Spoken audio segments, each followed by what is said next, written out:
Good evening, ladies and gentlemen. A very warm welcome to each one of you for having graced yourself physically here. It's a wonderful feeling of getting back to normal. So thank you so much, all the distinguished former presidents, members of the managing committee, our special invitees, and all our guests and invitees. The guest speaker is already here, Mr. Shiv Khera, as you are all aware. He'll be joining us shortly.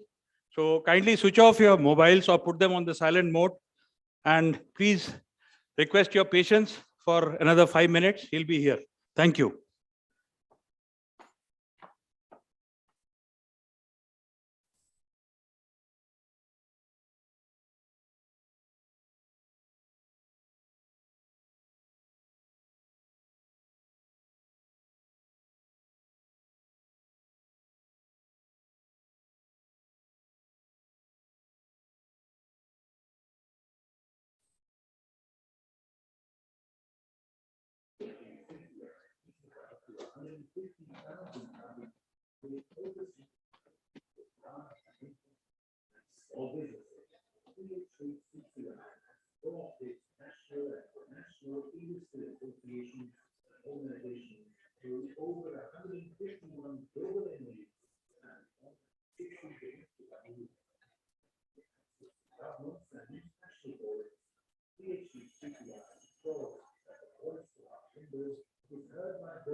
May I have your attention, please? May I request all our esteemed guests to kindly settle down and put your mobiles on the silent mode or switch off mode. We are shortly going to start the session with our respected guest speaker, Shri Shiv Khera ji. May I also request the audio to be switched off now. Good evening, ladies and gentlemen. It's a proud privilege and honor that we have amongst us the respected motivational speaker, author, Shri Shiv Khera ji, who is going to interact with you today. May I request our President, Shri Pradeep Multani ji, to kindly come on the dais and welcome him with a memento of the PhD chamber, which is the Statue of Unity. Shiv Khera ji to join us on the dais, please.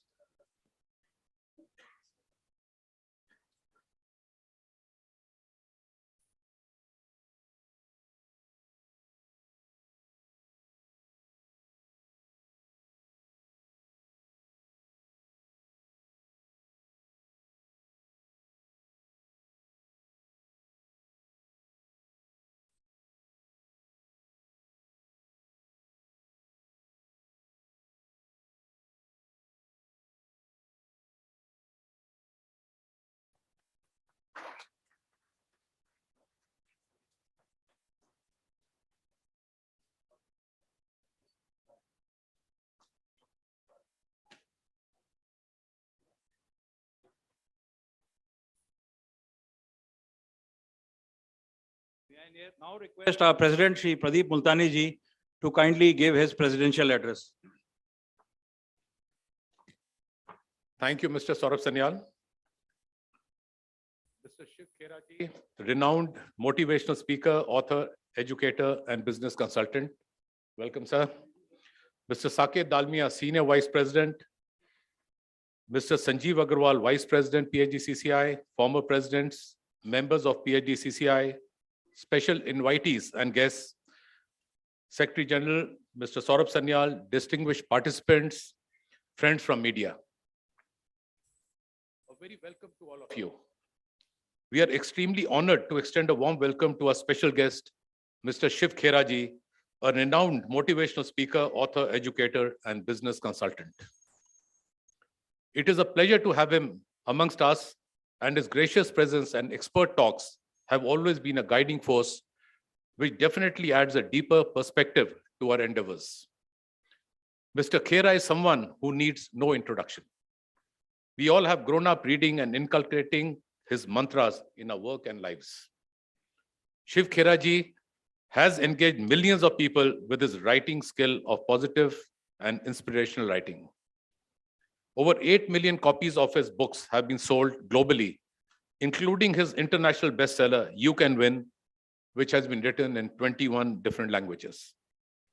He has been honored by the Lions International and Rotary International, and his trademark famous quote is, "Winners don't do different things, they do things differently." PhD Chamber of Commerce and Industry also has a history of doing things differently. It has been working as a catalyst for the promotion of Indian industry, trade, and entrepreneurship for the past 116 years. The Chamber has a large membership base of around 150,000 direct and indirect members, consisting of large, medium, and small industries, and is also forging ahead by leveraging its legacy with the industry knowledge across multiple sectors to take the Indian economy to the next level. We at PhD-CCI are focused on increasing our membership many folds while simultaneously aiming to provide the best facilities to all our members. The basic mission of the Chamber is to meet the common demands and needs of its members, to facilitate their professional activities, to ensure the development of the profession in accordance with the general interests, and to ensure representation of their issues to the government, while also providing a network for new markets. Simultaneously, the Chamber also organizes interesting interactions with renowned public figures and government officials for its members, non-members, potential members, and special guests from the Rotary and donors of its CSR arms. Such programs results in facilitating interaction amongst the members, current and potential members among themselves. We are delighted to share some of our initiatives in this regard for the benefit of our existing and potential members. Today, we are having an interactive session with Shri Shiv Khera ji, renowned motivational speaker. The Chamber is also organizing a talk by Lieutenant General Philip Campos, PVSM, AVSM, and BAR, former Vice Chief of Indian Army, on Russia-Ukraine conflict and its implications on India on March 22nd, 2022 at 4 p.m. at the same venue. Interaction with His Excellencies, ambassadors from Hungary, Poland, Romania, Bulgaria, and Moldova is being also organized on April 6, 2022. I think we all need to hear their views also regarding the Ukraine-Russia conflict. Thus, to avail the benefits of becoming a valued member of PhD-CCI, may we request you to kindly drop your visiting cards and fill out a membership interest form so that a membership team could connect with you and share the detached benefits of becoming a member of PhD-CCI. Friends, I have completed 5.5 years as president of PhD-CCI.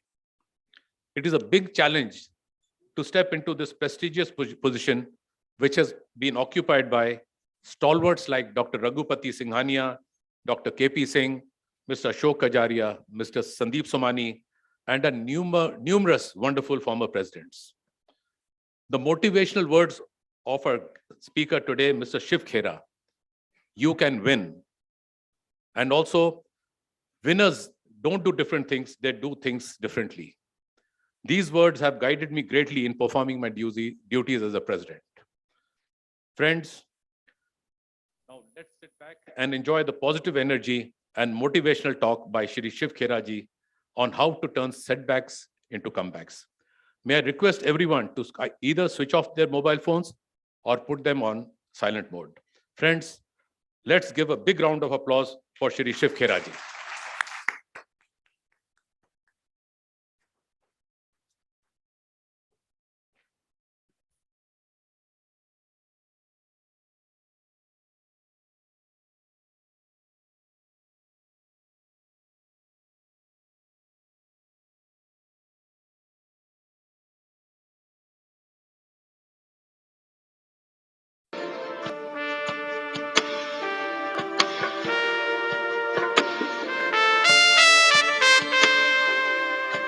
Mr. Shiv Khera is the founder of Qualified Learning Systems Incorporated, USA.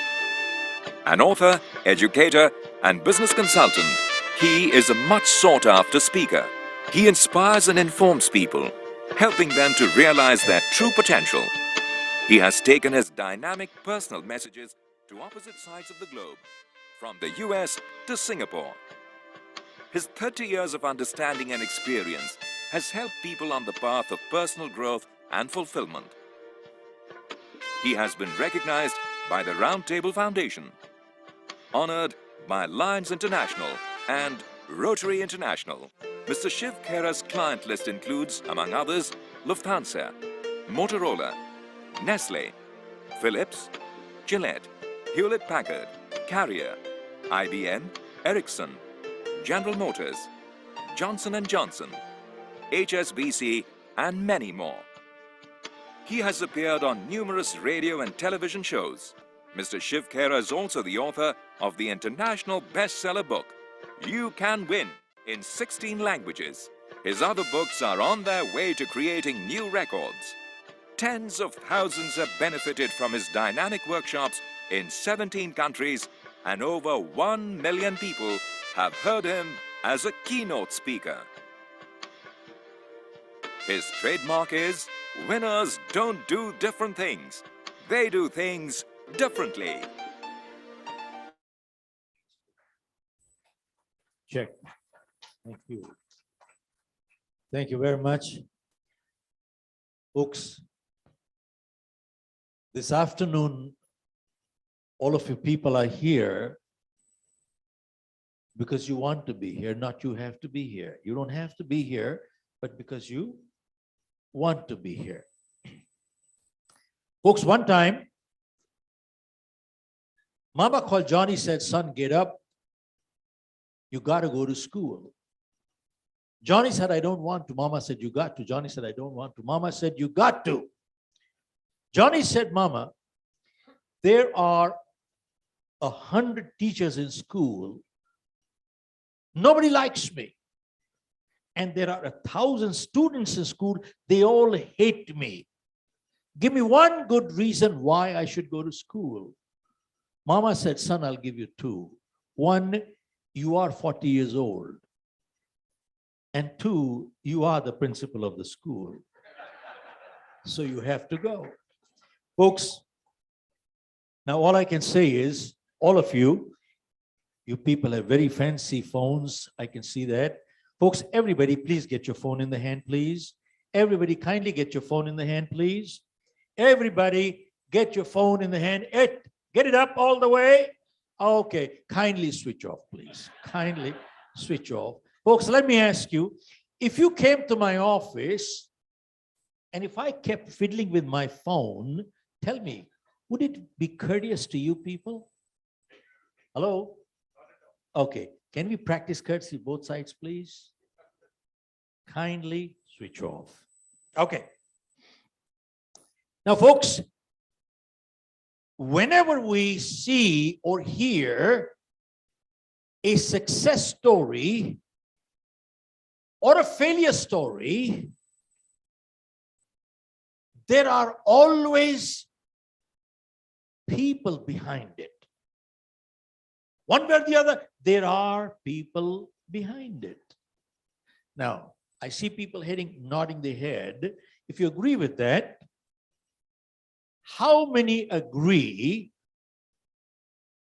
that people are our greatest assets? Please raise your hand. Okay, incorrect answer, all of you. Folks, hear this carefully. People are not assets.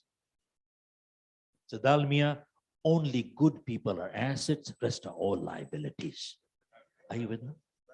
Only good people are assets, rest are all liabilities. And goodness must be created, evil happens. This is nature's law. Nature's law. See, to be good, you have to be consciously good. To be bad, be yourself, you'll be bad enough. Folks,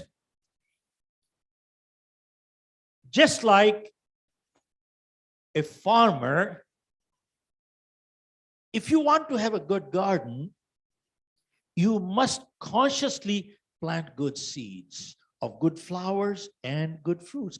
Consciously, you have to plant. But weeds, you don't have to plant, they keep coming. They happen. This is nature's law. Goodness must be cultivated, evil happens. You see, fight is nature's law. You have to fight. If you want to live in peace, you got to be strong to fight. Folks, fight is nature's law.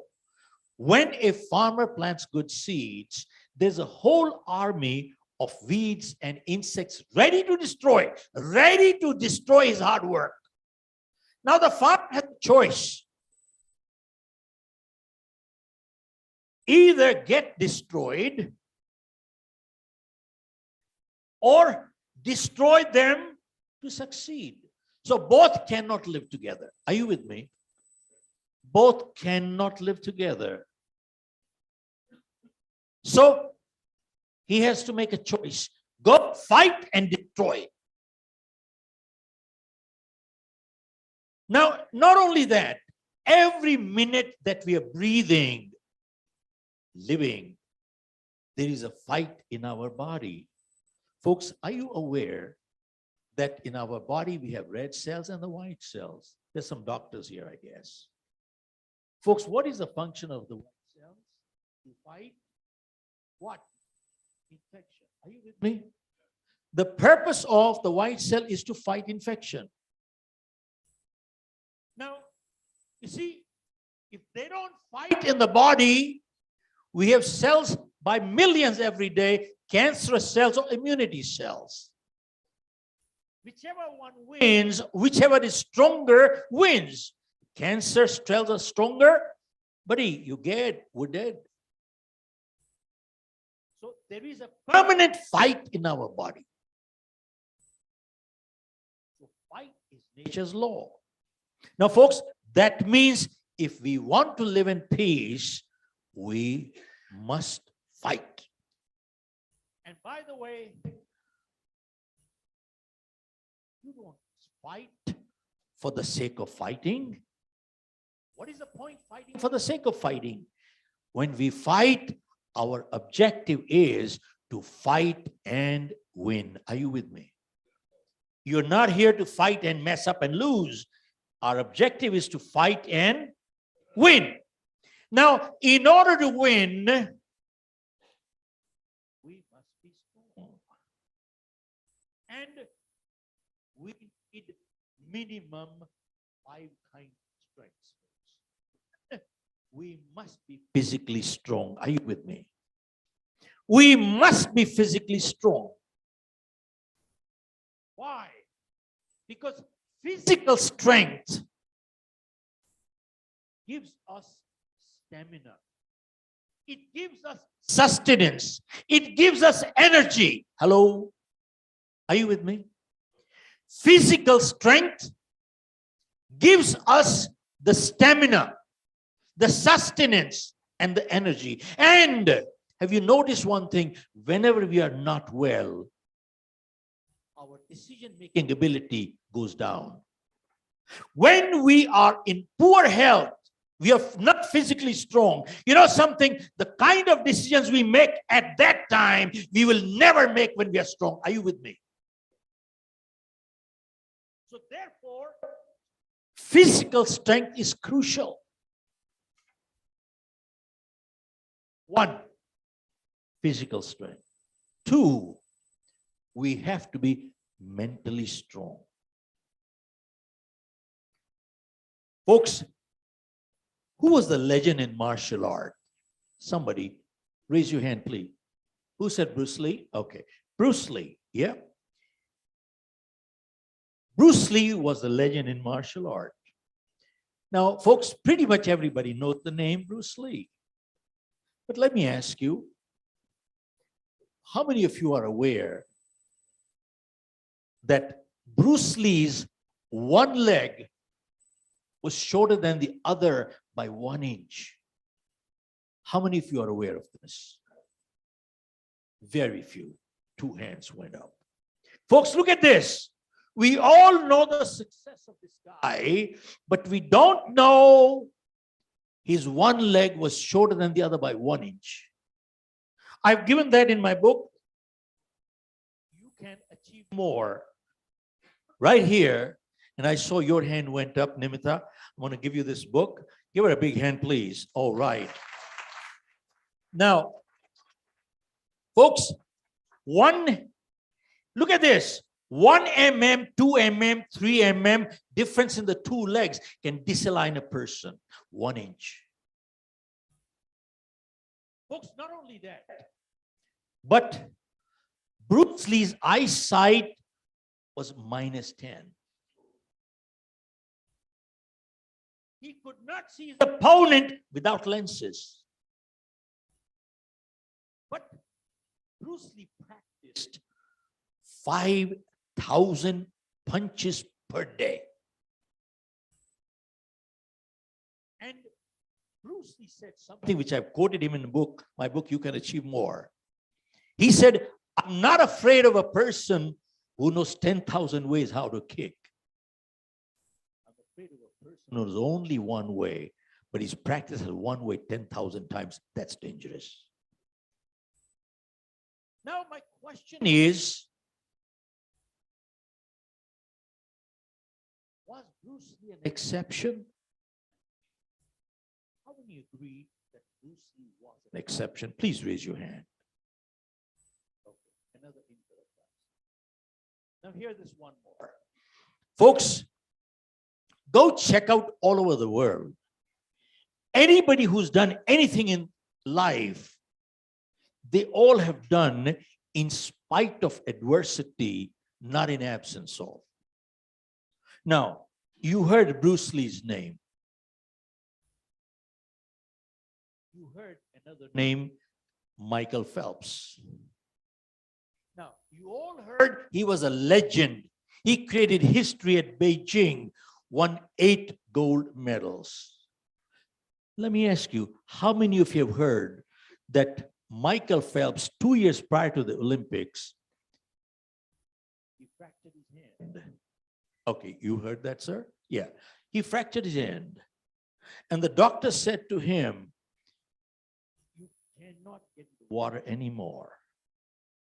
And he said, even if your hand does get repaired, question is, will it have the same strength? You are competing at the Olympics, not your neighborhood kids. But you see,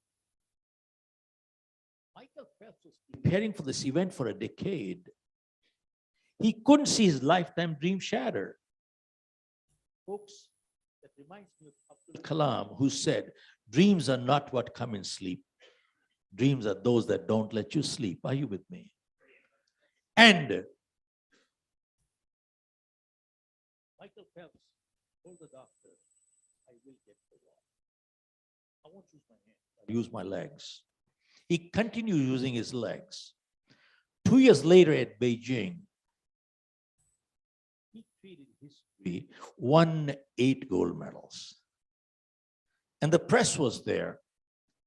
And one of the person came up and said, Mr. Phelps, you won 8 gold medals.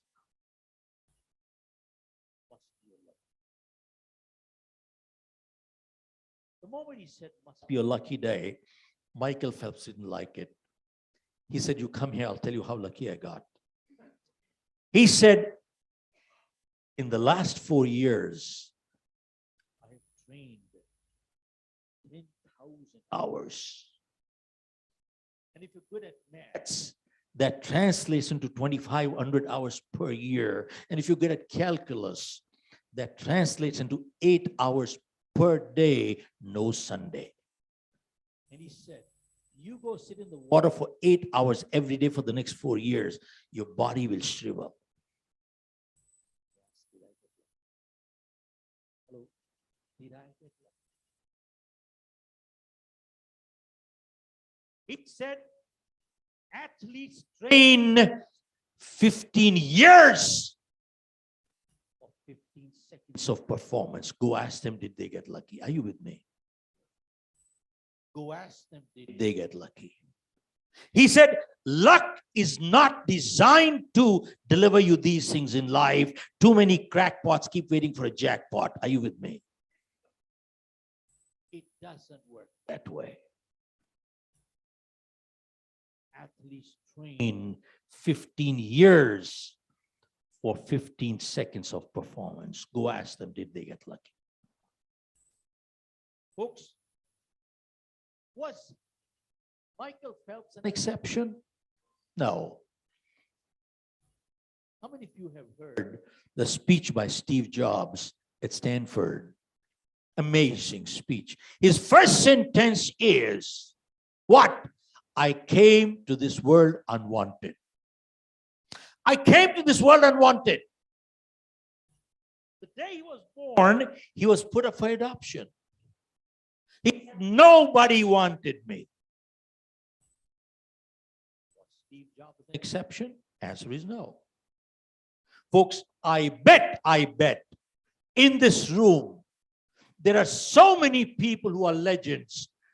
Many of you people have gone through such adversity and come back like a phoenix. You have come back the way you are. And each one of you can write a book. Each one of you can write a very inspirational and powerful book. All of you can do it. Who has not gone through such difficult times? Folks, I'm not that educated. My academics are, I'm a BCom 3rd division. I failed in my 10th. Are you with me? That's my academics. And I graduated, passed from my school, from modern school, Barakamba Road. And many times people ask me, Shiv, which is your batch? I said, don't worry about my batch. Tell me yours, because I failed, so I have many batches. So don't worry about my batch. Folks, and interestingly, I come from a business family. We had coal mines in India, close to 1,000 people working. I didn't create them, I inherited them. And the mines got nationalized, the government took over. And right from being a mine owner, we came on the street.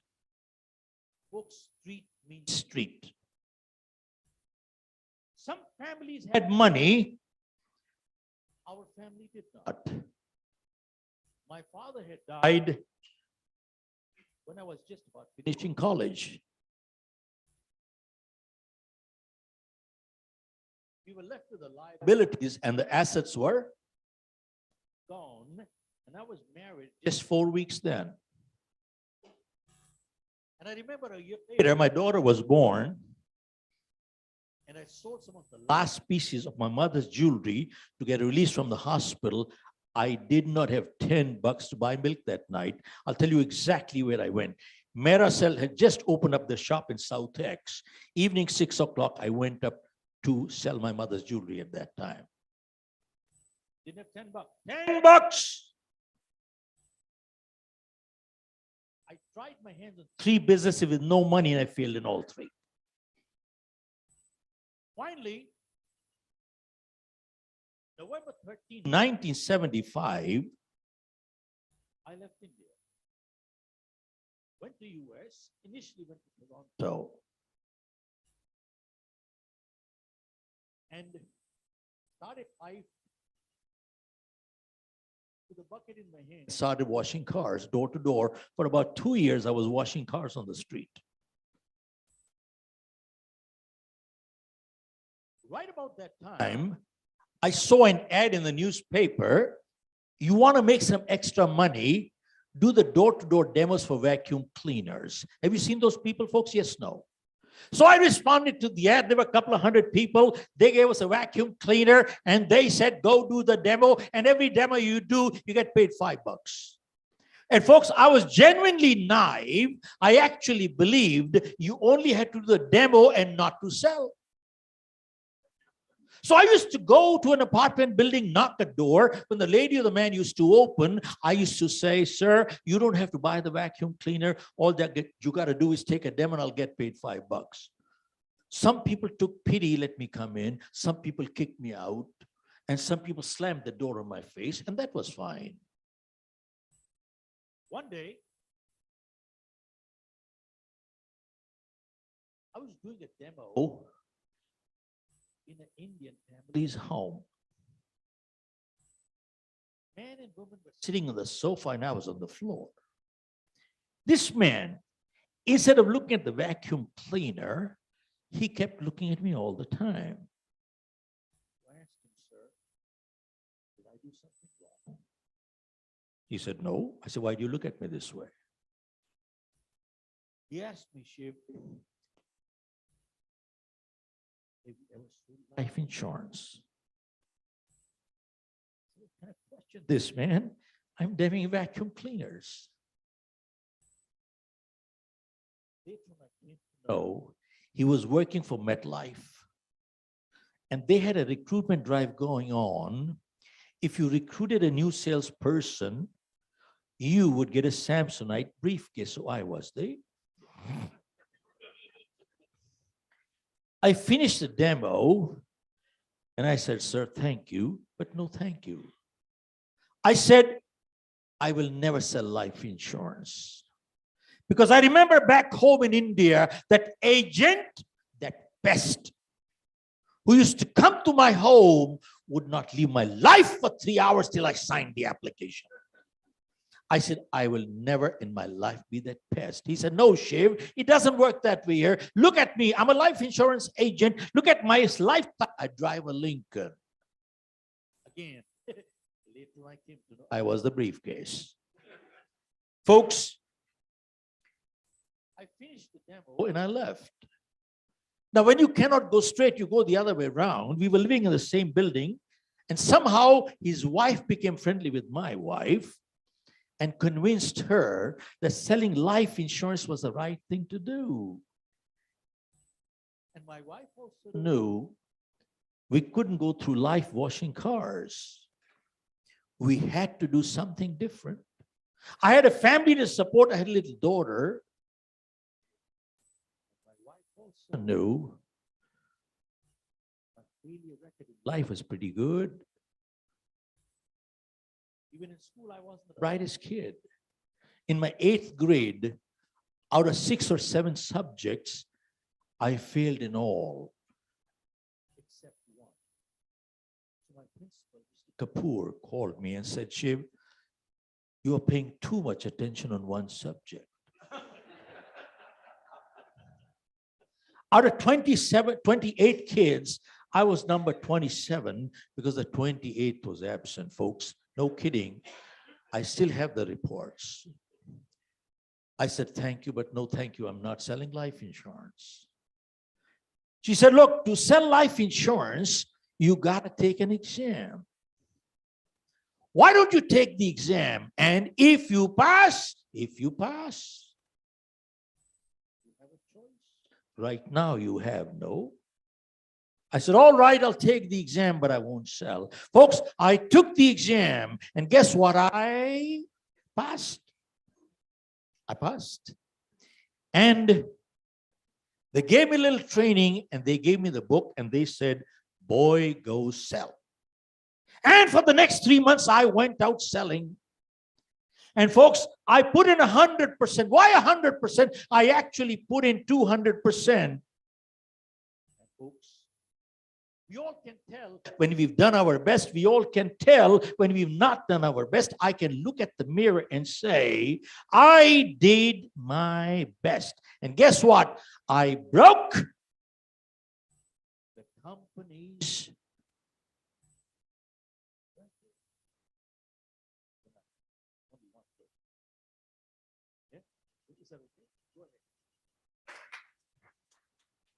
Well, wait till you find which record I broke. How many sales I made? Almost none. So my manager called me right back. And he said, I've been in this life insurance business 30 years. And he said, I have seen some slow starts in my life. But I've never seen like you. And he says to me, fired. Don't come back tomorrow. You're fired. I said, Joe, wait a minute. At least hear me out before you fire me. I said, I'm not an educated person. I'm a BCom third division, failed in my 10th. That's my academics. I got a handicap. How do you expect performance out of me? Folks, that day, somebody spoke very harshly to me, and I'm glad he did. And later on, I realized it was not anger, it was concern. And here is what he said to me. I can still vividly remember standing in front of him in his office, and he said to me, you shut up and listen to me. He said, you shut up and listen to me. He said, you don't have a handicap, you have a bad attitude. And he said, it is people like you who not only ruin their own life, they also ruin their family's life too. He said, do you know who has a handicap in life? He said, the doctor, engineer, attorney, accountant, they all have handicaps. I never heard that one. How do they have handicaps? He said, you know something? They all have chosen their field. They are stuck. They all have chosen their field. They are stuck. He said, you haven't chosen your field. Don't you see the world is open to you?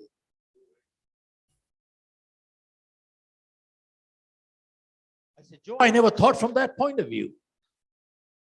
So now that you're fired, you got all the time for things that leave my office.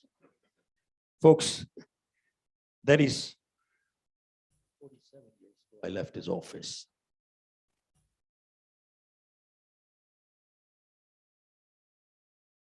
That night, I had an appointment. I had a choice to keep or not to keep because I had no job next day. He'd fired me. But I decided to keep that appointment. I drove 30 miles, and all my 30 miles, all 30 miles, folks, after many, many years, I kept driving, kept crying. You know, when you have no job, you got a family, you got kids, and you don't know where the next meal is going to come. It's easy to talk tonight. It was not easy that night. I kept crying, kept praying, couldn't understand what was going on in my life. Folks, half an hour later, I reached my appointment. I got in about 7:38. By the time the man looked at his watch, it was 11:30.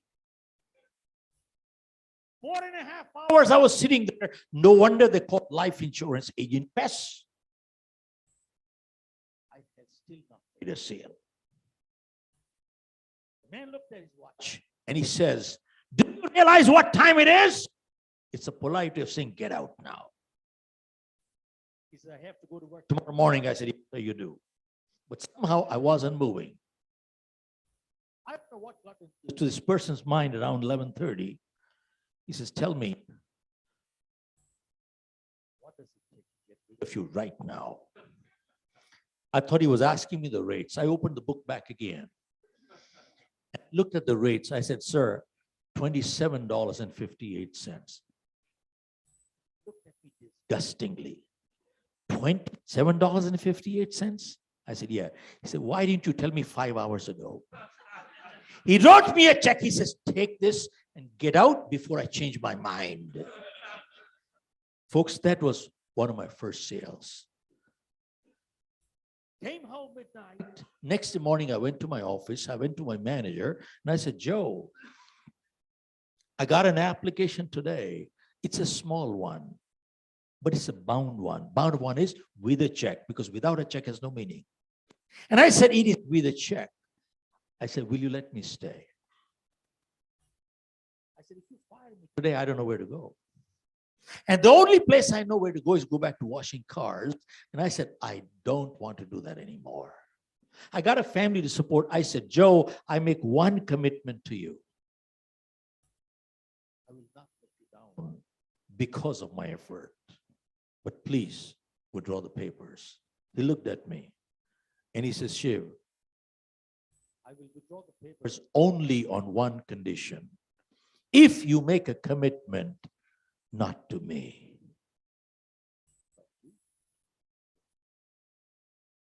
Folks, that day I made a commitment. He would do the papers. That year I went ahead, sold close to $1 million. Next year, 3 million. Year after, 5 million. And I started hitting $1 million round table, which is an elite club in the world. Moved on to the US, got into 3 businesses. I bought out a company out of California, 1984. Started the New Jersey operation with no clients. And I sold my company with close to 500 clients for a decent sum. Folks, this is my last 47 years. And the 47 years have not been that easy. But that's what life is all about. It is a fight. It is a fight. And to fight, you don't fight for the sake of fighting. You got to fight to win. And to win, you must be strong. So you got to be mentally strong. Are you with me? Okay. 1, physically strong. 2, mentally strong. 3, you got to be emotionally strong. Are you with me? You got to be emotionally strong. Why emotional strength is crucial? Folks, people who lack emotional strength, they are imbalanced people. Ranjan, people who are not emotionally strong, you can never trust them. You know why? They're whimsical people, moody people. Same person is all sugar and honey today, and same person ought to catch a throat tomorrow. Can you trust people like that? Answer is no. People who are emotionally strong, weak, you can never trust them. Folks, the IITs, I believe, 4 million people appear for the courses in IITs, and only 10, 20,000 are picked out of 4 or 5 million. Is that numbers are something like that? So imagine out of 4 or 5 million, only 10, 20,000 are picked in IIT. That means, you know what, Mr. Dalmia, they are intellectual, the cream of the country. Intellectually, they are the cream of the country. Highly intelligent. Yes, who has one of the highest suicide rates? You know something? Emotionally weak people. Are you with me? Very weak people. Folks, emotional strength is what gives balance. It gives us the strength to fight stress. Emotional strength is what helps to build relationships. Are you with me? And if there are no relationships in life, what do you have? 0. People who don't have emotional strength, they're bankrupt people. Folks, our biggest strength in life is not our bank balance. It is our relationship balance. which depends on what? Emotional strength. And you notice one thing, people who have good relationships, what they can achieve with one phone call, you cannot achieve with $1 million. Are you with me? You cannot. Now, important thing is, since we are talking of relationships, what are we talking of? Personal, professional, social relationship all put together. Now,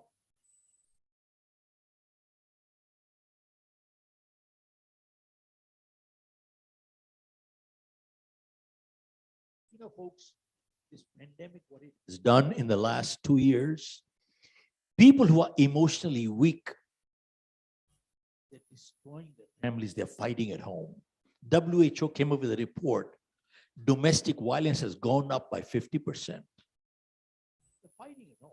And people who are emotionally strong, they're coming out stronger after this pandemic. Are you with me?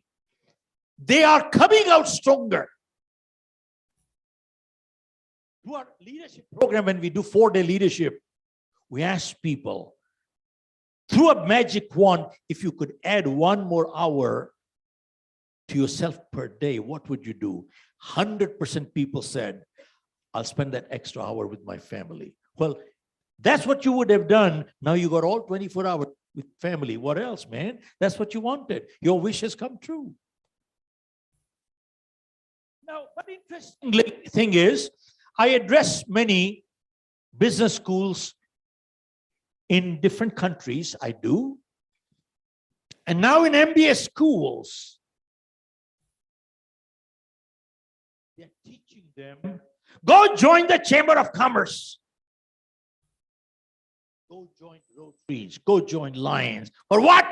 Network, network, network, network. Go network.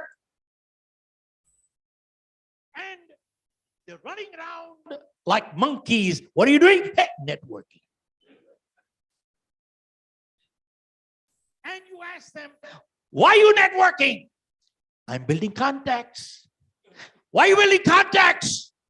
Because he's president of chamber, or he is money guy, or he is a police officer, doctor, lawyer, politician, mafia. You never know, he could be useful. You never know, someday he could be useful. Usefulness goes, friendship also.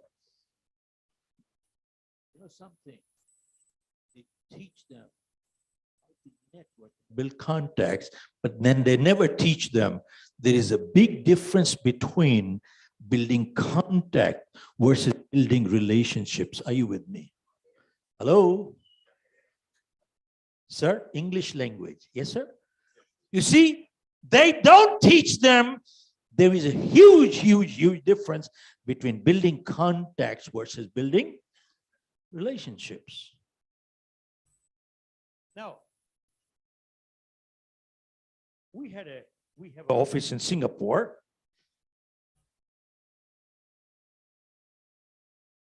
One evening I came from dinner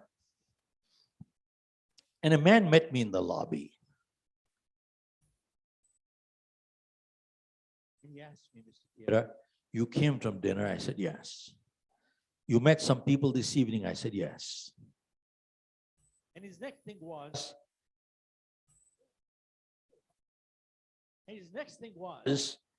I hope you met some people who could be useful to you.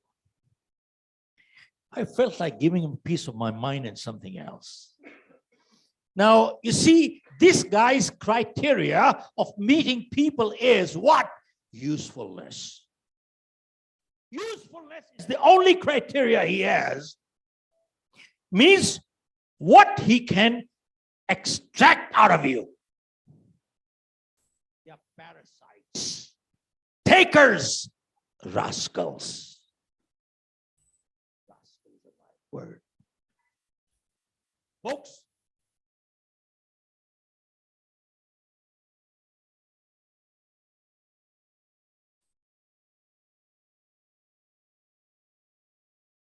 they don't understand one thing in life, that meeting good people in life is good enough.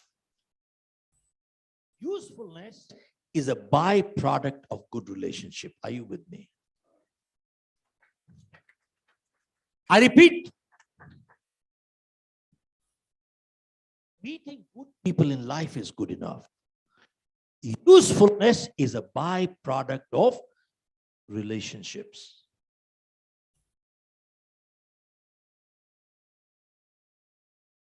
Now,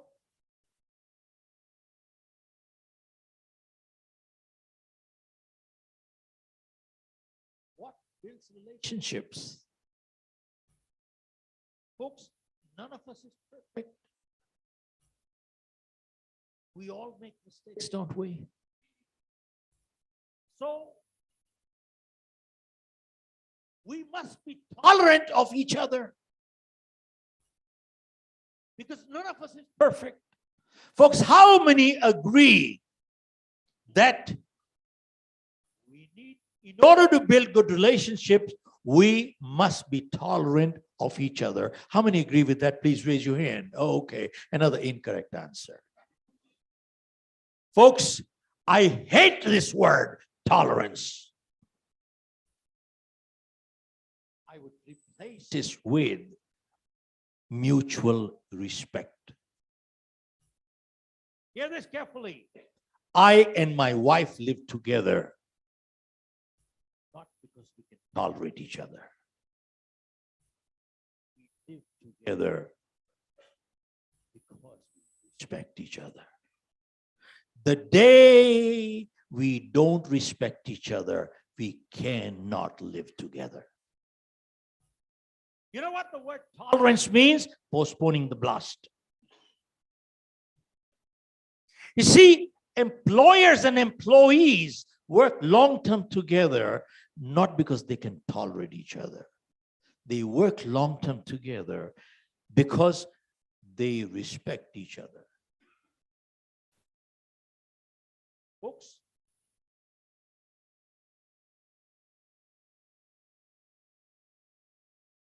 and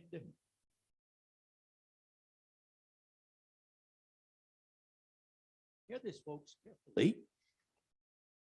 Supposing I have a friend of 20 years, and tonight he has a problem.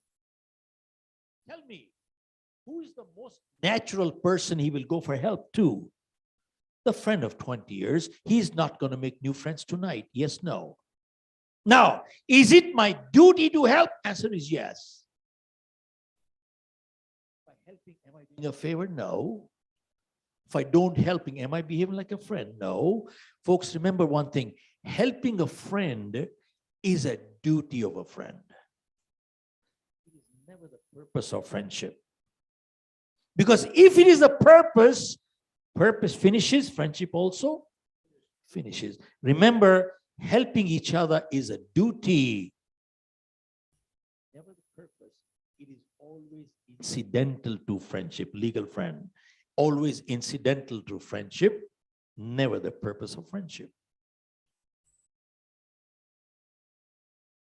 Now, what builds mutual respect? It is our values. If your and my values match, we can live together. We can be friends long-term together. If our values don't match, there's no way we can be friends long-term together. No way. And folks,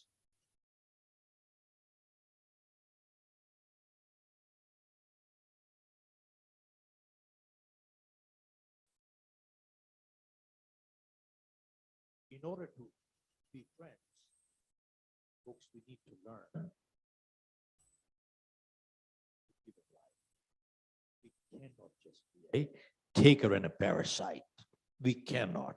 You can never build relationship with people who are only out to squeeze you. It doesn't work that way.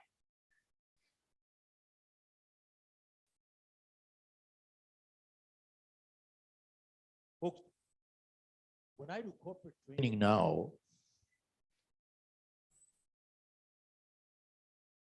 Many times I start by saying that in your corporation, what I'm doing today is repair work. This is called repair work. Ranjan, it is repair work. Now, if you prepare them, you won't have to repair them. Where do you prepare them? You prepare them in schools and colleges. And sadly, our schools and colleges have not prepared our kids and students anywhere. Folks, what I have just shared with you in the last 45 minutes, many of you might be education, colleges, schools, somewhere. Show me one school in the world that is teaching all this stuff. Not one. Not one. Not one. I had the Dean of James Cook University from Australia in the Singapore campus attend our program. And he said, Mr. Khera, can you teach your leadership program in our Singapore campus? So they signed up, and we are setting up the whole campus in Singapore for leadership training for them. And just recently, IIT Delhi is also looking to tie up with us to do the same thing here. Folks, the key is prepare them, don't repair them. And we created another program for induction orientation. Induction orientation. Induction orientation. So you hire people. We call that induction orientation program called prepare them, don't repair them. Now, since we are at it, time to ahead. Boy, I've gone way past.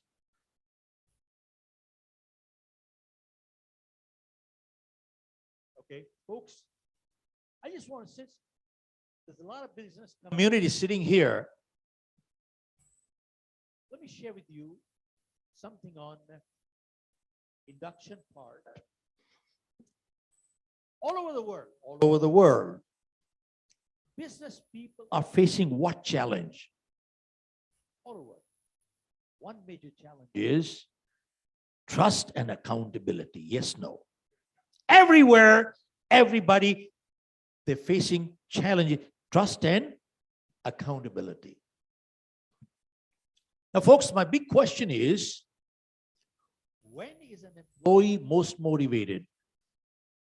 When is it most motivated, most open-minded? When? When they what? They get a raise. Well, I wish. They'll take your money and never remember you anyway. That is true. When they recognition. When is an employee, Dr. Lalit Ketan, when is an employee most motivated? Okay. Okay. That's another side. When is an employee most motivated in the cycle of employment? Sir. Okay. Okay. Okay. Somebody, gentlemen. Okay. Yes, sir. Oh, right. This gentleman gave I'm going to give him a prize for it. Oh, right. My book, you can win. Give him a big hand, please. All right. Come on. Just pass it on. Folks, an employee is most motivated, most open-minded when he joins the organization. Why? He wants to prove you right, that you made the right decision by hiring me. He doesn't want to prove himself right. That's another issue. Now, he's most motivated. Now, look at this. When a person joins the organization, he's most motivated,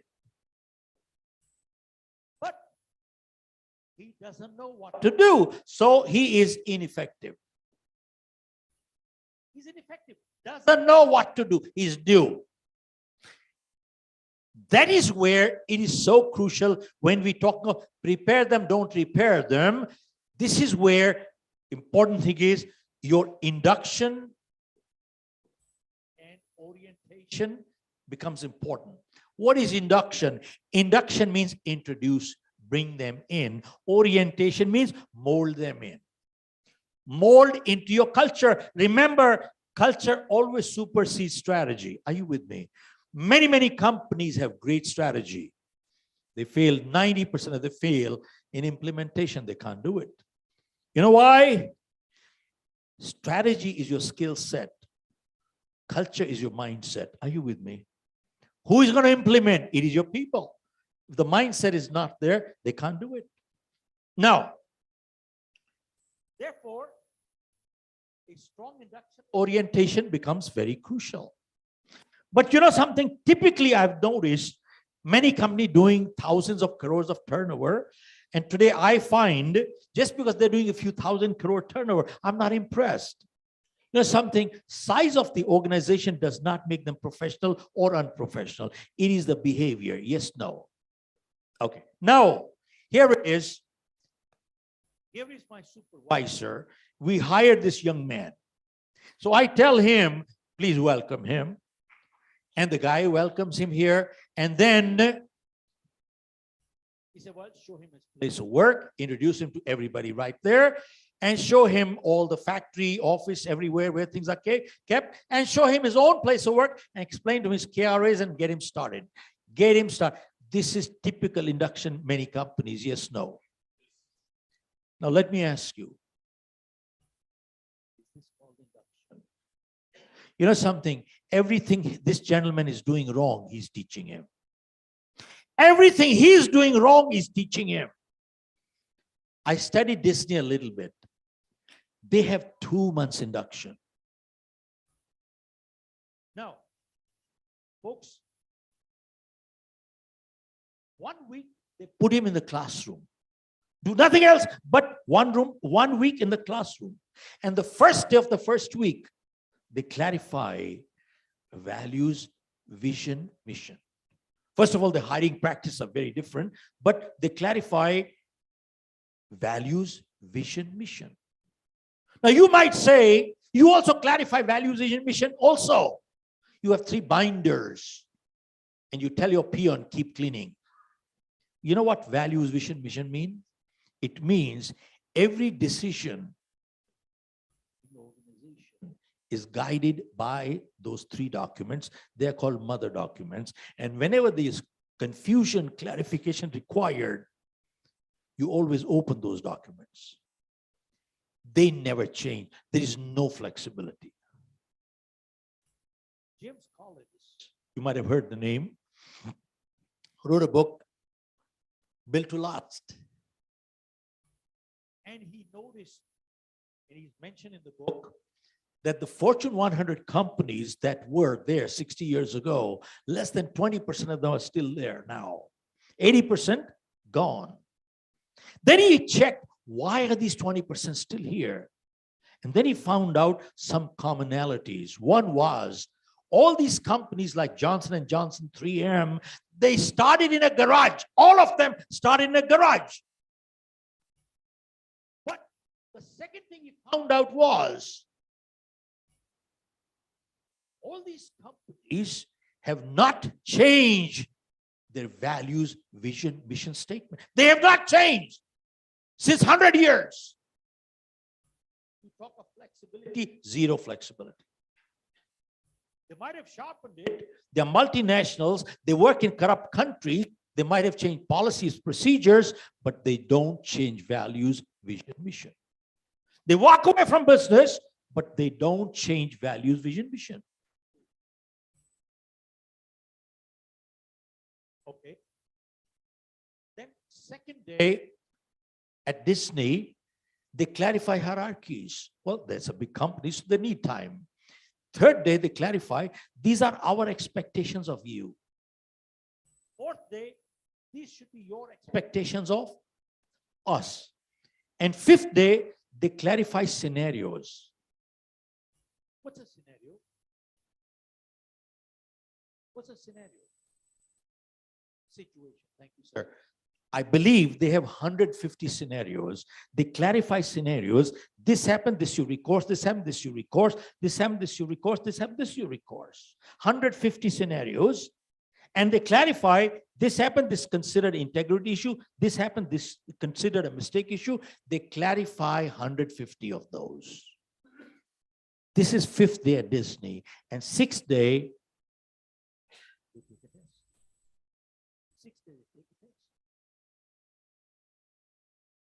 folks, All of us have given tests in schools. Why do they give tests at the induction time? Why? They want to check what? If you have grasp.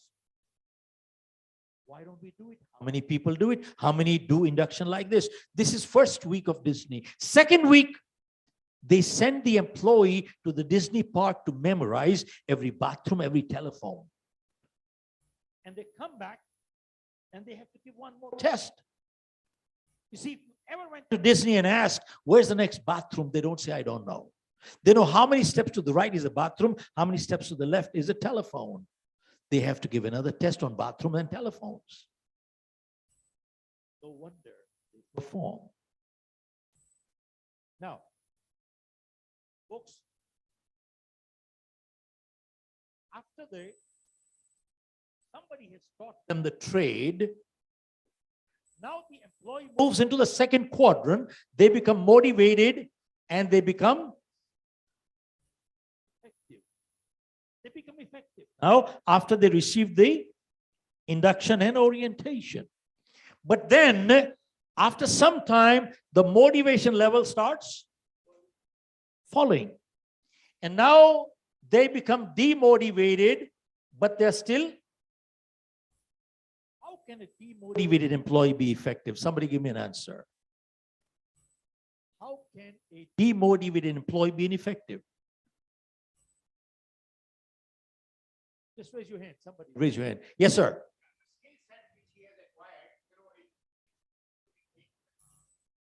Okay, good point. Okay, folks. This guy, after he learns the trade, now he learns the trade. You see, he's motivated enough. He's motivated enough that you have no reason to fire him. But the person is not really motivated. His performance is good enough. You have no reason to fire him, but the person is not really motivated. Now, a person does not stay in this quadrant forever. Either through some training, he comes back here, or incentive program, he come back here. Because if he doesn't come back here, at some point he starts moving.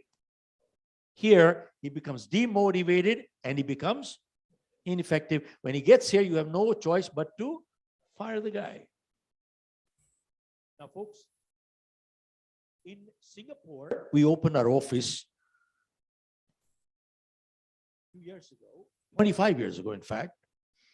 And I gave a taxi driver a business card to get me to a particular address. At the last point, he circled around the building, meter read $11. I pulled out 11. Taxi driver only 10. I said, Henry, your meter reads 11. Why are you taking 10? He said, sir, I'm a taxi driver. I'm supposed to be bringing you straight to your destination. Now, since I didn't know the building where it was, I had to circle around twice. Had I brought you straight here, the meter would have read 10. Why should you be paying for my ignorance? Now what he said, sir, legally I can claim 11, but ethically I'm entitled to only 10. How do you like that? This is a taxi driver. Legally I can claim 11, but ethically I'm entitled to only 10. Many lawyers and judges need to learn from this guy.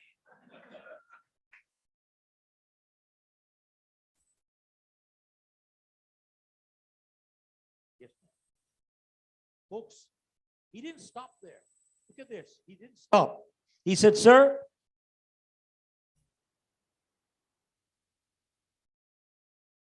tourism is big in Singapore. He said, people come into our country for 3-4 days. And if the first experience with the taxi driver is not good, the balance 3 days is not very good either. He said, sir, I'm not a taxi driver. Ambassador of Singapore without a diplomatic passport. How do you like that? I am an ambassador of Singapore without a diplomatic passport. Now, I asked him, Henry, how come all you people are so clean, good, honest people? You know what he said, sir? we do not get a license to operate a taxi till it is mandatory. We have to go through a 2 months customer service training program before we get a license to operate a taxi. 2 months. 2 months customer service training program before they get a license to operate a taxi. And it doesn't stop here. He said, memories are short. Every year, we have to go through a refresher of 1 week. Every year we have to go through a refresher of 1 week. And he said, if we don't drive a taxi for 4 months, we have to go back into 2 months again. No wonder they perform. And that taxi driver I met 25 years ago, I hired him as my manager in my Singapore office that night.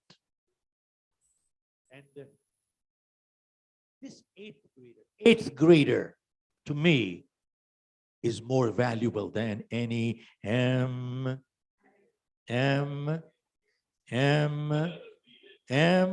Yeah, that's it. That's right.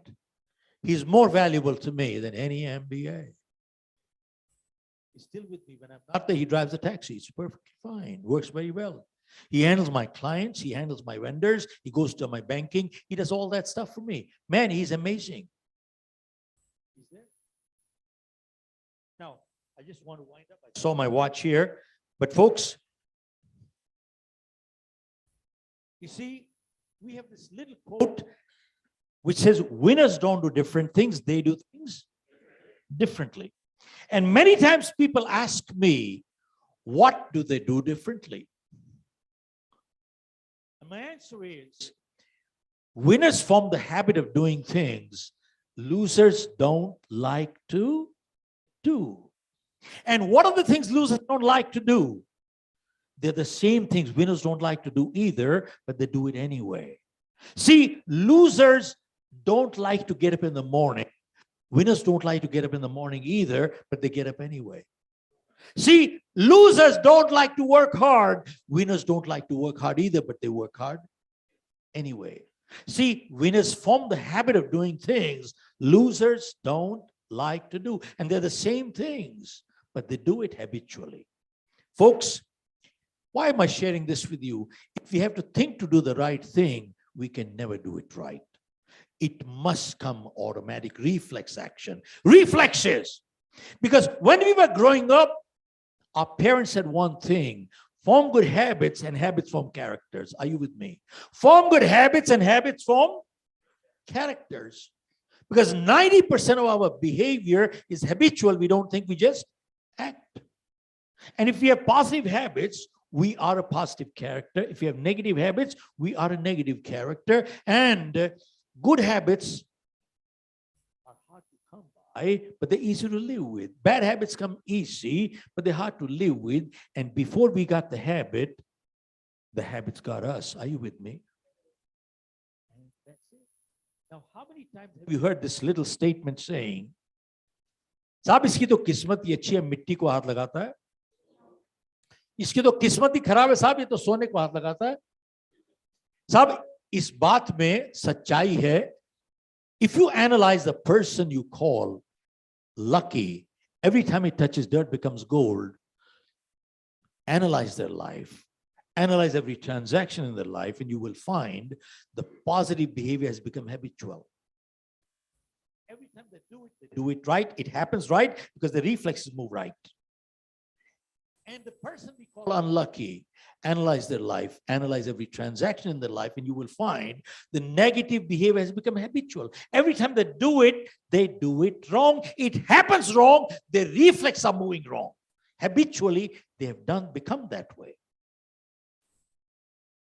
Folks,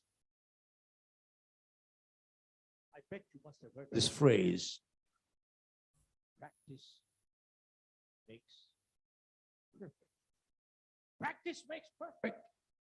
How many agree with this statement? Please raise your hand. Practice makes perfect. Go ahead, folks. Go ahead. You agree? Take it, get it up all the way. Okay, one more incorrect answer.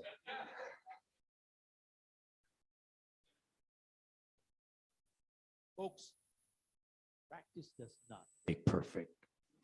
Practice only makes permanent whatever you practice. Only perfect practice makes perfect. Some people keep practicing their mistakes and they become perfect in making. I'm not playing on words, folks.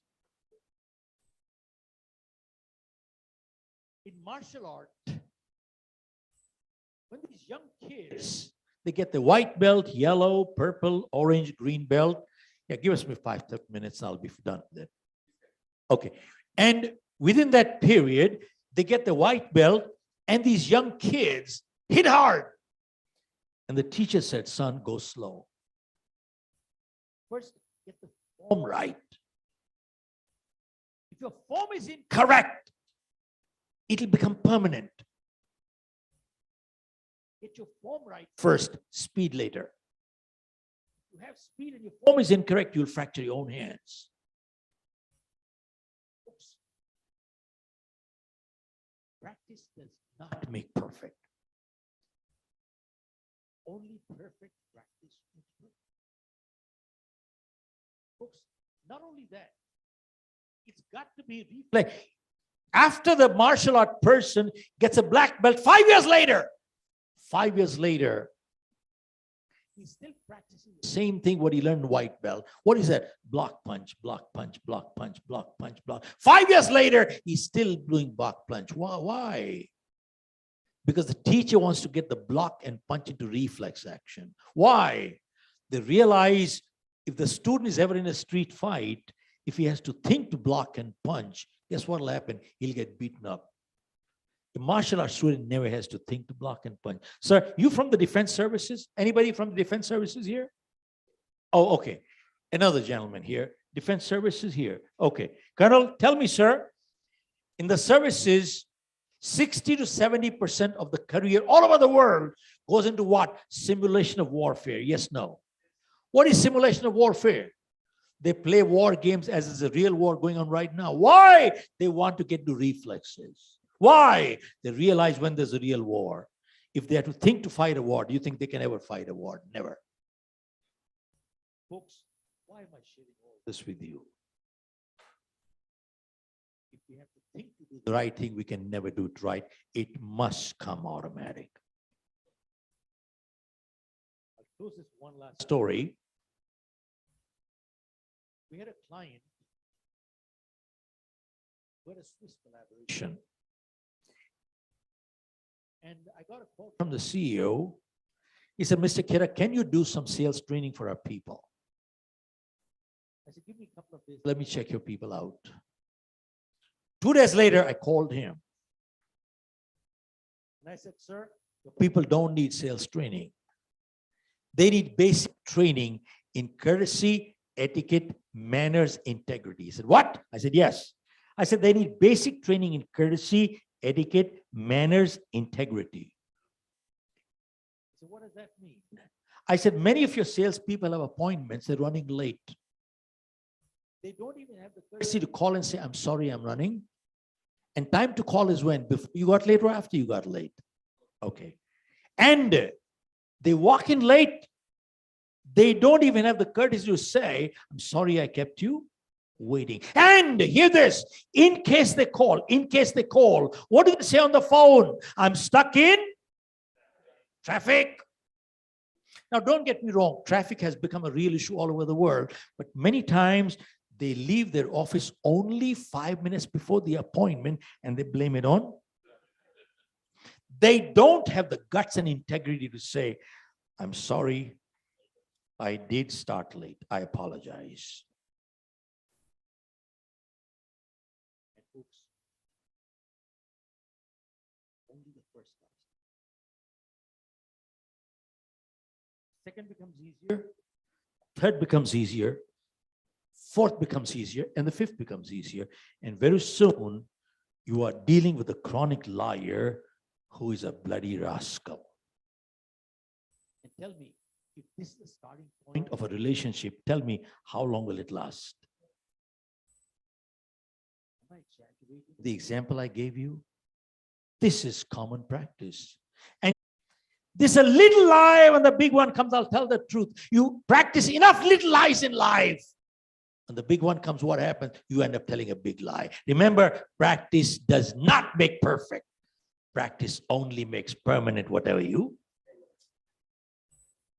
And many times people say, this is a little thing, when the big one comes, I'll show courage. You practice cowardice. Enough little things in life. When the big one comes, what happens? You end up being a big coward. Are you with me? You need a PhD to understand this. MBA to understand this. Hello? You know the sad part? After doing PhD, MBA, they still don't understand this.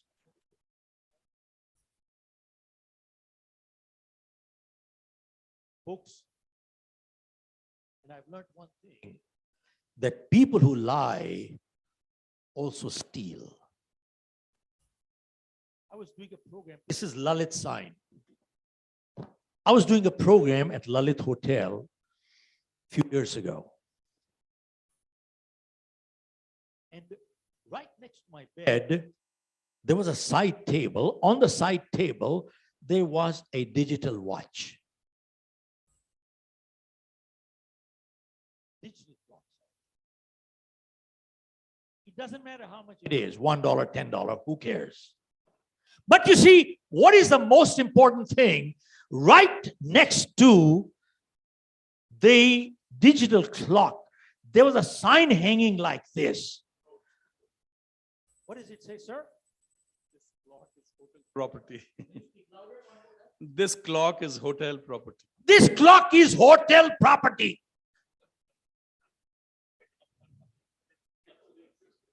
And there was a lamp next to it.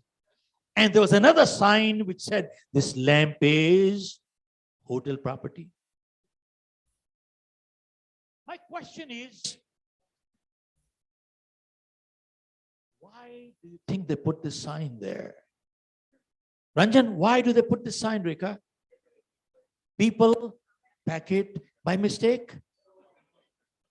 Okay, now look at this. Interesting thing is, they pack it up. Now, the person who's staying there, he's paying $25,000 per night. Is he poor? He could buy the hotel. But you know something?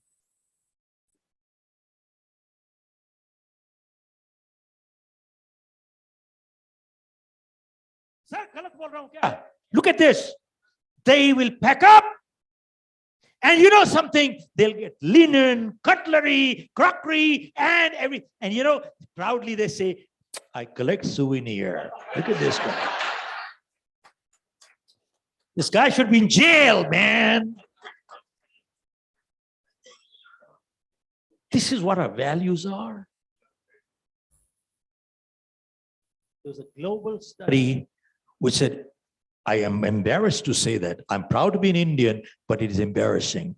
We're the third largest hotel item thieves in the world. Yes. Folks, look at this. I'm sharing with you what is written right there. It is sad, but that is true.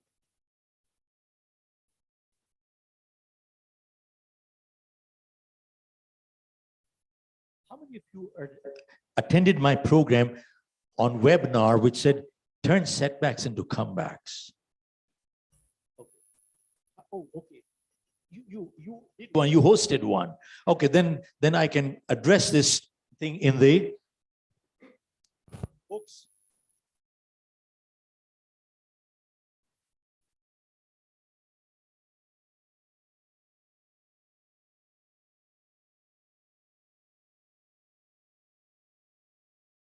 With all due respect, let me share. One big damage done to our country has been done by our own media. Print media, electronic media, whatever that happens to be. Anytime you open up the television, what do you see? Horoscope. Anytime you see horoscope.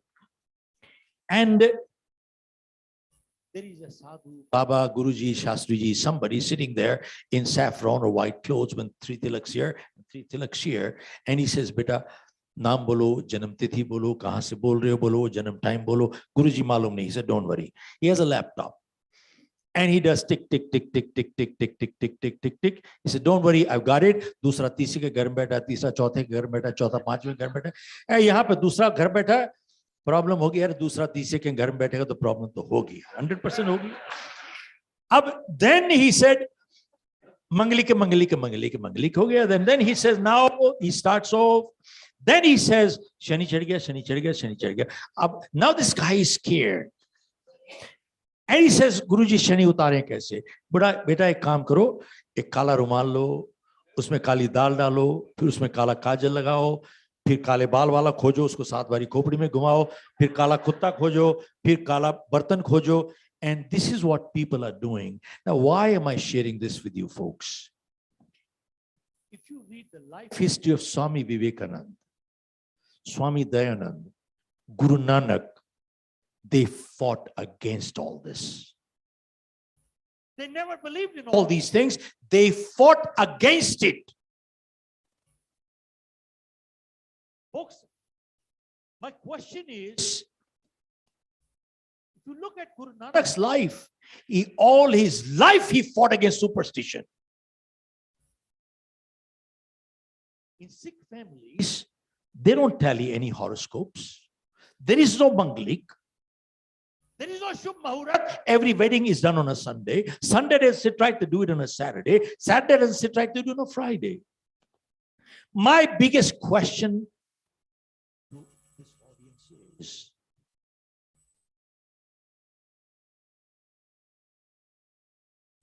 Shani को उतारना चढ़ाना इतना आसान है यार. शनि को पाकिस्तान सारे terrorist को मरवा दो यार. अगर शनि को उतारना चढ़ाना इतना आसान है तो भेजो शनि को लद्दाख लड़वा दो चाइना से यार.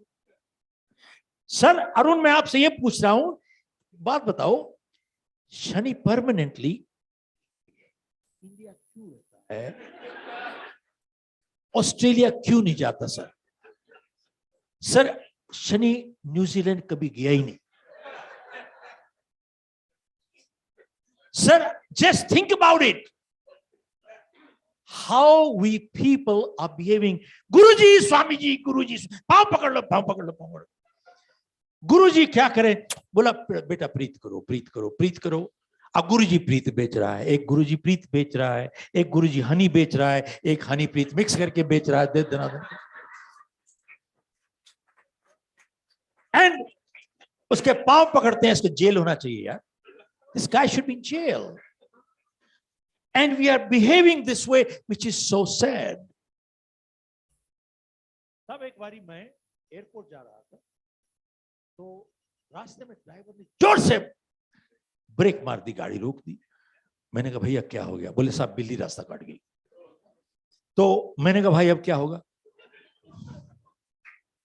कहता साहब ऐसा है, अब शगुन है, कुछ नुकसान हो जाएगा अगर जाएंगे तो.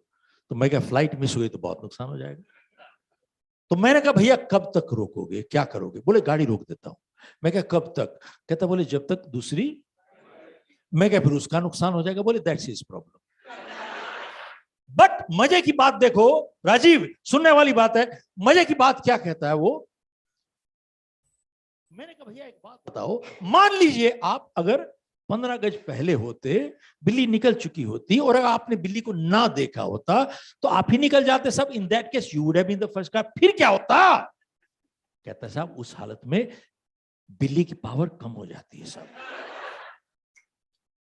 इमेजिन, बिल्ली की पावर कम हो जाती है साहब. आप लोग हंस रहे हो, पढ़े लिखे पीएचडी एमबीए यही कुछ कर रहे हैं साहब. आपको देखिए, ध्यान से देखिएगा, जिंदगी हमेशा ऐसे नहीं जाती है साहब. जिंदगी उतार चढ़ाव दोनों है. Yes no. इसी what happens is when there is a down in life, and we all have it, a person who is here to accept responsibility, they will analyze and ask a question. If a similar situation happened again, will I behave the same way? If the answer is yes, you haven't learned anything. They will learn from it and they say, I will not repeat it. And they change course. Whereas the person who is not willing to accept responsibility, when things go wrong, you know what they say? Not my fault. My stars are not favoring me. साहब मैंने एक आदमी को देखा 10 उंगली में 10 नग पहन के बैठा है। मैंने कहा नीचे भी पहने क्या? 10 नग। एक बाबा के पास 5000 आदमी थे, पूछता जलेबी खाई थी? ना जलेबी नहीं खाई। गोलगप्पे खाए थे? बोले ना। खाए थे? चटनी कौन सी थी? लाल वाली। यही प्रॉब्लम है। हरि भाव कृपा हो जाएगी। सब on the lighter side, I want to just close this here. एक बारी एक कपड़े का व्यापारी था, तो गठरी लेके वो कपड़े बेचा करता था। उम्र बढ़ती गई तो थक जाता था वो। तो रास्ते में एक मंदिर आता था, तो वहां बैठ जाता था। देखता पुजारी को इस पे बहुत तरस आ गया, यार बाल सफेद हो गए, बूढ़ा हो रहा है और वजन इतना है, तो इसको कहता है कि मेरे पास एक गधा है यार, तू ले ले गधा, जब थक जाएगा तो गधे के ऊपर रख लिया कर वजन। बहुत खुश हो गया, धन्यवाद दे के गधा को ले गया। तो जब जाता था तो गधे के ऊपर वजन रखता था। अब कभी थक जाता था तो खुद भी बढ़ जाता था गधे पर। ऐसे चलता गया, कुछ महीने के बाद गधा मर गया बेचारा। अब उसको इतनी तकलीफ हुई दिल में कि जीते जी इस गधे ने मेरी इतनी सेवा की है, इसका संस्कार थोड़ा सा अच्छा होना चाहिए। तो उसने एक उसके लिए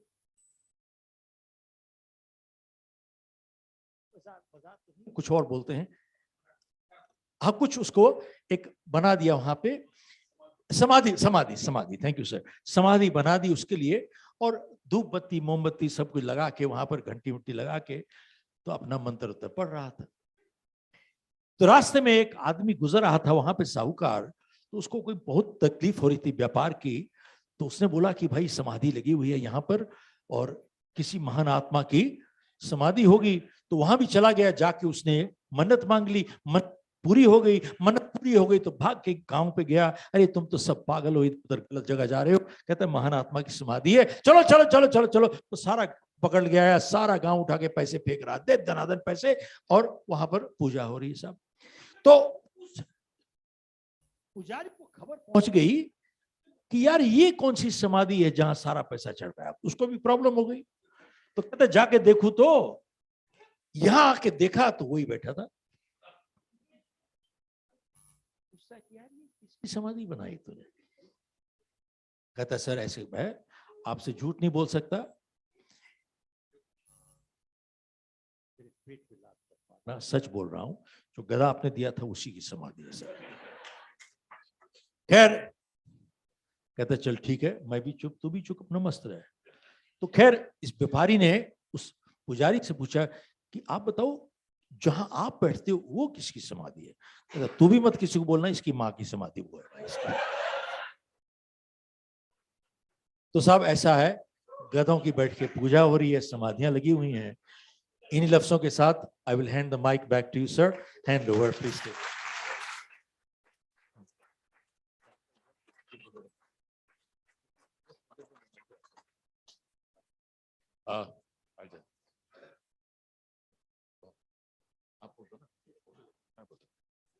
Mr. Khera, what a wonderful speech and what a wonderful talk. I'm sure each one of us will never forget this in our lives. And we also like to thank you because we have a complete house full. This is the first meeting we are having. We're having a full house full here. Shows your popularity and the wonderful reputation you have. Sure. And we also, sure. And we also want to, Saurabh ji. Saurabh ji, first sir, we'd like to do something.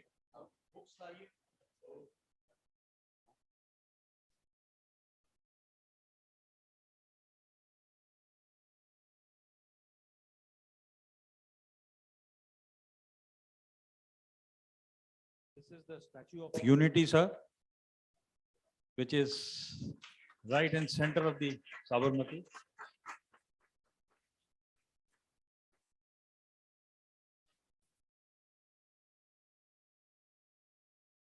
Thank you so much, sir.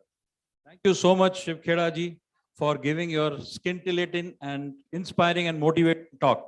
May I now request our Senior Vice President to formally give the vote of thanks.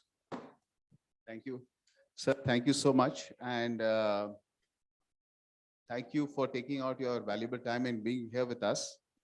I wanted to share an anecdote since we have had many anecdotes, a real life anecdote that, as you correctly said, that when I was equipped with my graduate studies from America and Oxford and I came back, and I had a tough journey at the beginning of my entrepreneurial one. And what really helped me was your book, You Can Win. On one side, I can say was my entire education. And on the other side, it was that inspiration and the motivation and the clarity of thought and drive which I got from your book. I think in my entire life, whatever time I've spent in my life, this is the only book which has truly motivated me, and is the only probably motivational book I've also read and tried to practice in my life. Having said that, sir, I think there were many thoughts you have shared today, this evening, and all of us have taken something or the other, which could be very, very different. What really inspired me and made me think was the beginning of my journey as an adult. When I started my entrepreneurial journey, there were some aspirations, thoughts, motivations, which were idealistic, which were pristine, which I thought are always going to be a non-negotiable. I think that's true for all of us here.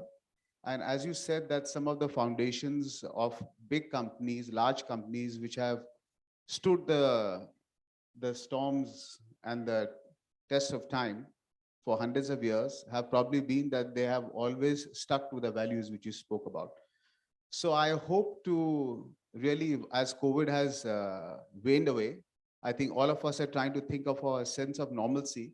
In many ways, it's also a restart of our thought process. So hopefully, we will start a new journey in life with more purer thoughts in whatever we aspire to do and try to achieve. Thank you once more for being here this evening. Folks, we have a little lucky draw of 3 of our books, and this is a life-changing journal. I'm just going to share it. If you put your card into this fishbowl, we'll do a lucky draw, and I will request Mr. Multani to kindly do, sir. Folks, quickly, everybody put your card in here. It'll be a lucky draw. It'll be a lucky draw.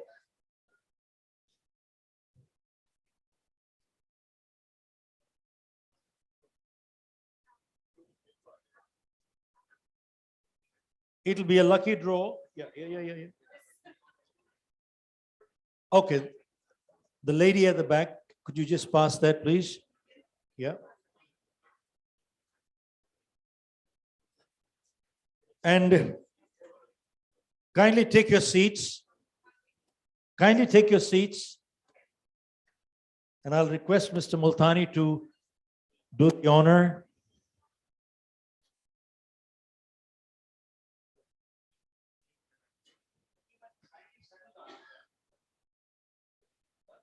Just the last 2 minutes.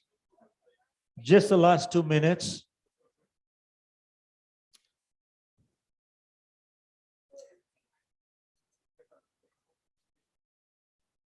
Yeah, Dr. Lalit Ketan. Of course, I met him at dinner with him day before yesterday. Parsu, we were together.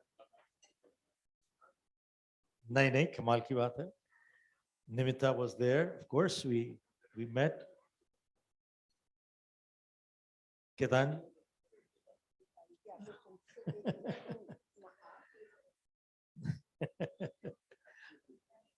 Nahi. Thank you, sir. नहीं बिल्कुल doctor साहब I do a 4-day leadership program. I'll send you my, when we do 4-day, I'll send you the, I think we're doing after 2 years now in our office in Delhi, only 10 people in our office in April end. We'll do that. Sure, sure, sir. Sure, sir. हो गया? Doctor साहब? या आप-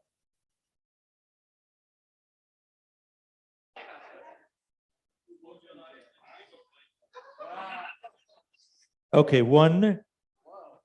This is the first one. PhD Sanjeev Gupta.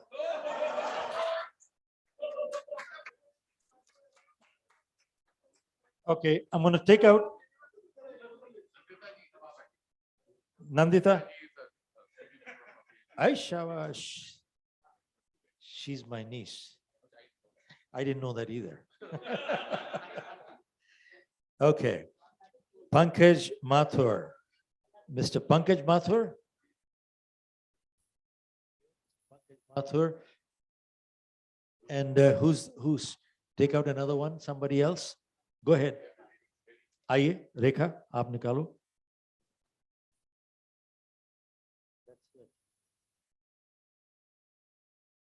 Dr. S.P. Singh. Dr. S.P. Singh, that's 3. Okay, that's 3. And just 2 more for, this would be the grand prize I want to give, and 1 more. Just take out 2 more, please. Somebody else here? Sanjay. Sanjay. Yeah, I know. Oh, I know. Yeah. He runs that big tin company or whatever that.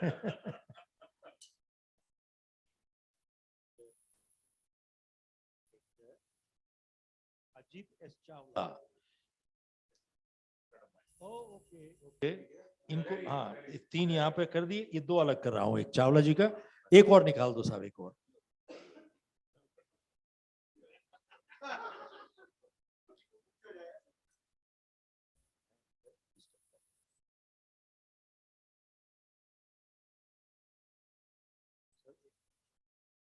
Om Raj Purohit.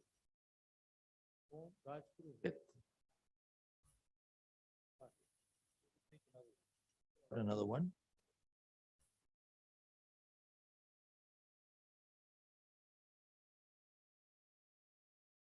Mr. Gore. Oh, Manoj Gore. Here, and rest I'm going to put right here.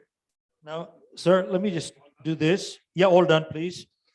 Sir, Mr. Gore, let me start with you, sir. Let me hand you my book, which says, You Can Achieve More. This was launched about 3 years ago in London. The subtitle to this book is, if you want to stand out, you need to do something outstanding. Are you with me? If you want to stand out, you need to do something outstanding. And the most important thing is, it says here, a person with a positive attitude cannot be stopped. And a person with a negative attitude cannot be helped. And the most important thing is, it says casual attitude in life leads to casualty. Casual attitude in life leads to, and folks, I mentioned here, the 3rd largest, biggest cause of death in the US is casual attitude, is medical negligence. 3rd biggest cause. Transfer of doctors, nurses, giving wrong instructions. 3rd biggest cause. I don't know what it is in India, but that is one, sir. That is yours. I'll pass it on to you. Thank you, sir. And number 2 is... Justice Sistani, can you please come forward? Justice Sistani, G.S. Sistani is a very, recently retired from the Delhi High Court. Okay. My batchmate from Hindu College. Excellent. So if you could request him to present it to someone. Sure. Birji Auna, sir. Naini honored. This is for Mr. S.P. Singh. Colonel S.P. Singh. Dr. S.P. Singh, sir. Sir, I would hand over this book. You can win, sir. Could I request you, sir? Rohit बेटा ये एक मग और दे देना आइए आइए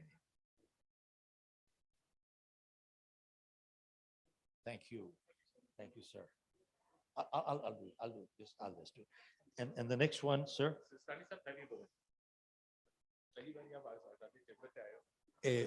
Mr. Pankaj Mathur okay skip it then Mr. Sanjeev Gupta oh there he is Mr. Sanjeev Gupta sir I'll just hand over this book which says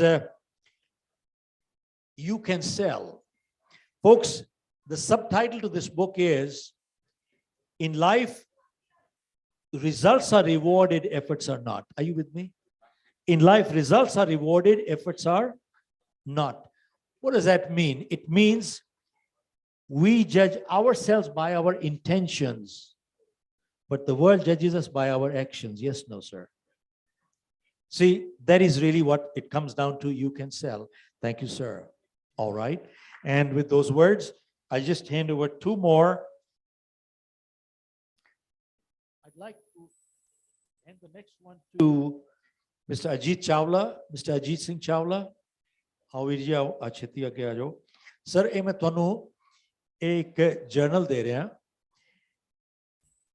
this was given to me 47 years ago this is called a success manual ਜਦੋਂ ਮੇਰੇ manager ਨੇ ਮੈਨੂੰ ਕਿਹਾ ਸੀ ਨਾ shut up and listen to me ਉਸ ਦਿਨ ਇੱਕ ਗੱਲ ਮੈਨੂੰ ਸਮਝ ਆਈ that sometimes in life you got to be unkind to be kind are you with me sometimes you got to be unkind to be kind and he said to me he said Shiv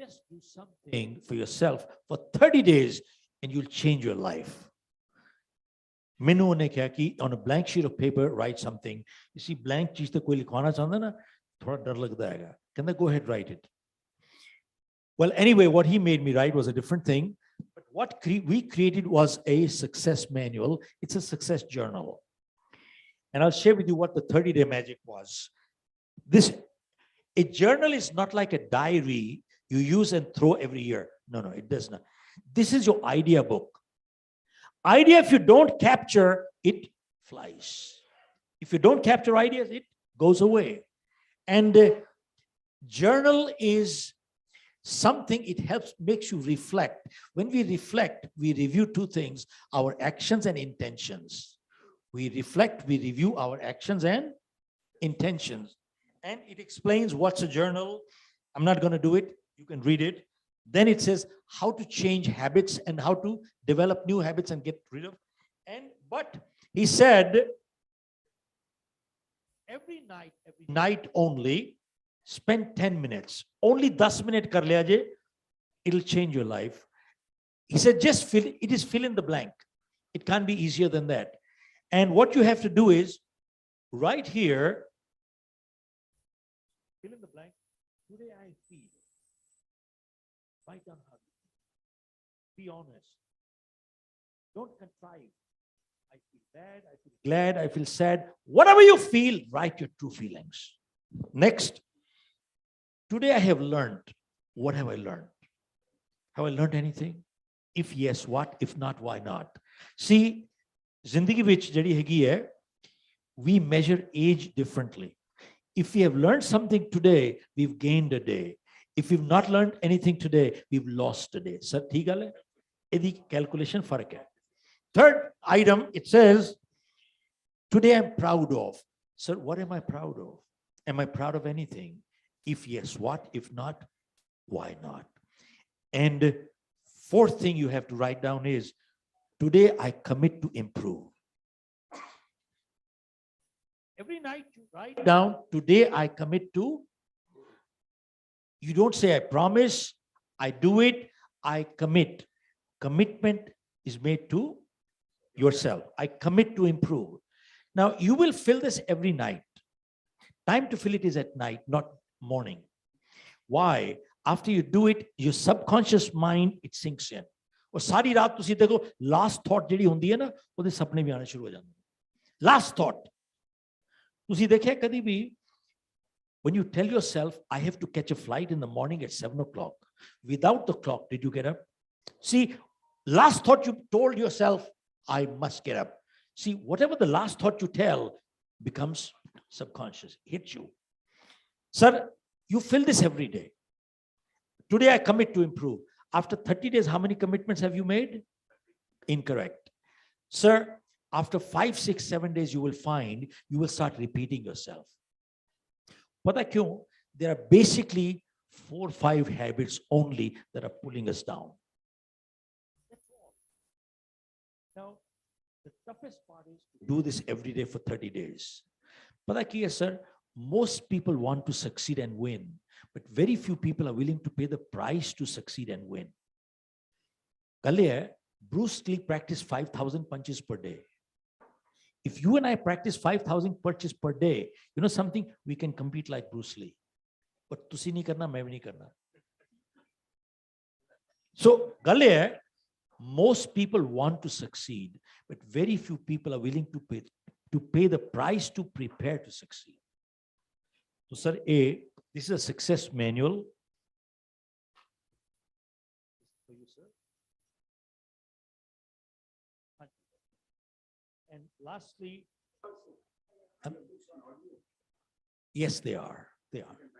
Yeah, they are. And sir, thank you, sir. Thank you, Biji. And there was one person. I think we're done with this. I just want to hand over to Mr. Multani, sir.